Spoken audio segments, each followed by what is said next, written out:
चलिए गाइस, आज के वीडियो में हम लोग थोड़ा सा डिफरेंट टॉपिक के ऊपर बात कर रहे होंगे और सेल्फ ग्रोथ टॉपिक है वो। तो आज का टॉपिक क्या है?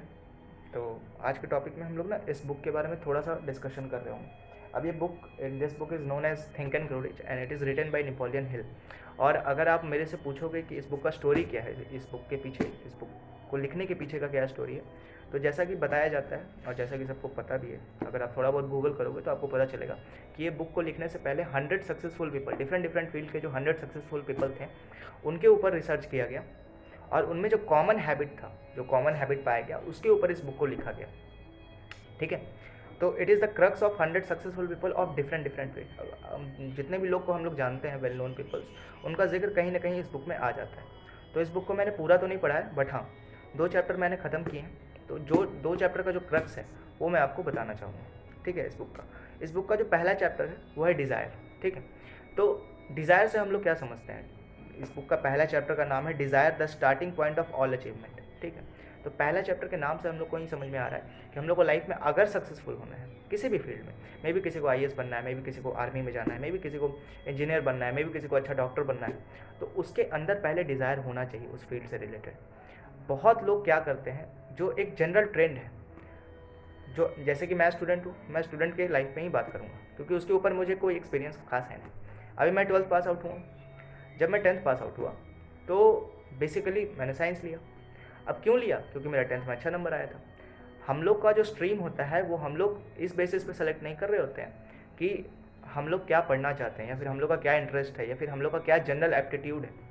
हम लोग इस बेसिस पे डिसाइड करते हैं कि हम लोग का 10th में 70% आया, 90 आया कि 50 आया। ठीक है, तो हम लोग का परसेंटेज हम लोग का स्ट्रीम डिसाइड कर रहा होता है। और उसके बाद जब हम लोग अपना स्ट्रीम, मान लो 12th आपने साइंस से कर लिया, अब साइंस से करने के बाद आप आर्ट्स में तो घुसोगे नहीं, कॉमर्स में तो घुसोगे नहीं, जनरल, जो हम जनरल बात कर रहे हैं, बहुत लोग जाते भी हैं।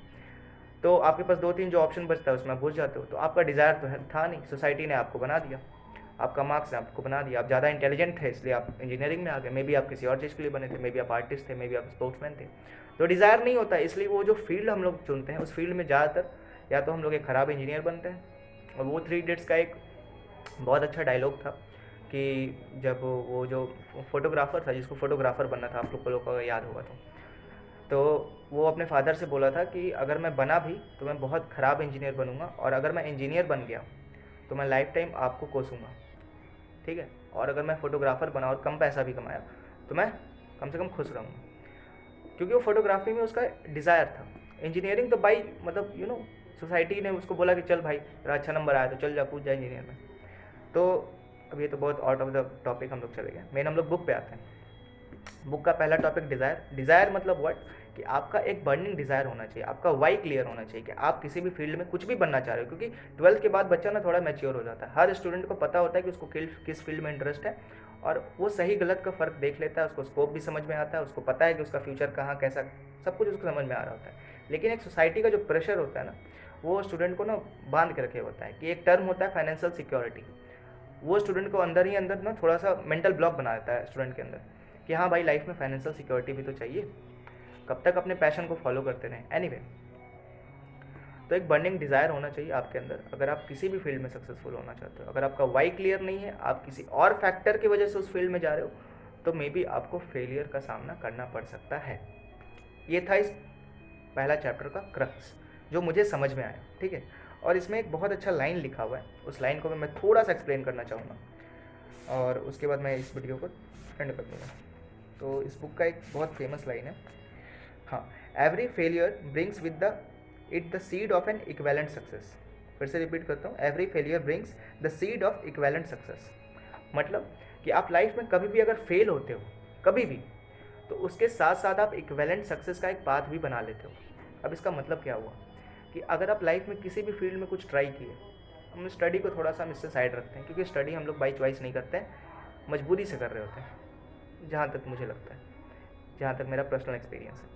तो अगर हम लोग लाइफ में किसी भी फील्ड को ट्राई करते हैं, जैसे कि आप मान लो क्रिकेट खेले, और जैसे मैंने क्रिकेट खेला था एक टाइम पे, ठीक है, और वहाँ पर अगर आप फेल होते हो तो आप साइड में एक जो सक्सेस का पाथ है आपने क्रिएट किया होता है। मे बी वो उस टाइम पे आपको नहीं दिखेगा। स्टीव जॉब्स का भी लाइन है कि you can not connect your dots by looking forward. आप जब पीछे मुड़ के देखोगे तो ही आपका डॉट कनेक्ट होगा कि आपने लाइफ में उस टाइम पे वो काम किया था, उसका बेनिफिट उसको उसका जो बेनिफिट था उस काम का वो आपको मे बी इन फ्यूचर मिलेगा, और इन फ्यूचर आपको पता चलेगा कि हाँ वो काम मेरे लिए रेलिवेंट था कि नहीं। ठीक है, तो अब इस पॉइंट से मैं क्या कन्वे करना चाहता हूँ कि अगर आप लाइफ में कभी भी फेल हो रहे हो कोई भी अपना नया काम करते हुए, तो आप ये मत मानो कि आप पूरे लाइफ में फेल हो गए। आप उस काम में फेल हो गए हो, आपको उस काम को करने के बाद कुछ एक्सपीरियंस हुआ होगा, उस एक्सपीरियंस का कहीं ना कहीं इन फ्यूचर एक बहुत बड़ा रोल प्ले होगा आपके, अगर आप कुछ अलग करते हो तो। ठीक है, क्योंकि इंसान बाई लक सक्सेसफुल हो सकता है, बाई लक फेल नहीं हो सकता है।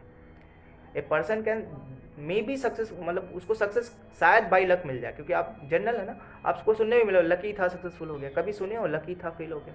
ऐसा नहीं होता ना। अगर कोई फेल हुआ है किसी भी फील्ड में तो डेफिनेटली उसको उस फील्ड का ए टू जेड पता है, तभी वो फेल हुआ है, अनटिल अनलेस वो फेल नहीं हो सकता उस फील्ड में। ठीक है, तो अगर आप फेल हो रहे हो किसी फील्ड में तो डेफिनेटली आपको एक्सपीरियंस हुआ है उस फील्ड का, और वो एक्सपीरियंस कहीं ना कहीं आपके लाइफ में ज़रूर काम आएगा। अगर स्पोर्ट्स में मैं नहीं गया, जैसे अभी राइट नाउ मैं ट्रेडिंग कर रहा हूँ, मैं 12th साइंस से किया, फिर कॉमर्स वाले पूरे फील्ड में घुस गया, अभी ट्रेडिंग कर रहा हूँ, तो वो स्पोर्ट्स वाला जो जो मैं वहाँ से सीख के आऊँ वो यहाँ काम आता है, ऐसा नहीं कि काम नहीं आता। वहाँ पे हमने डिसिप्लिन सीखा था, यहाँ बहुत बड़ा रोल है उसका। ट्रेडिंग करियर में अगर आप डिसिप्लिन नहीं हो आप कुछ नहीं कर सकते। तो लास्ट पॉइंट मैं अब कवर करूँगा क्योंकि बहुत लंबा वीडियो जा रहा है। तो कंक्लूज़न यही है कि पहला, अगर आप लाइफ में सक्सेसफुल होना चाहते हो तो ये स्टडी वाले चक्कर से निकलो, क्योंकि पढ़ाई से तो अब नहीं लगता।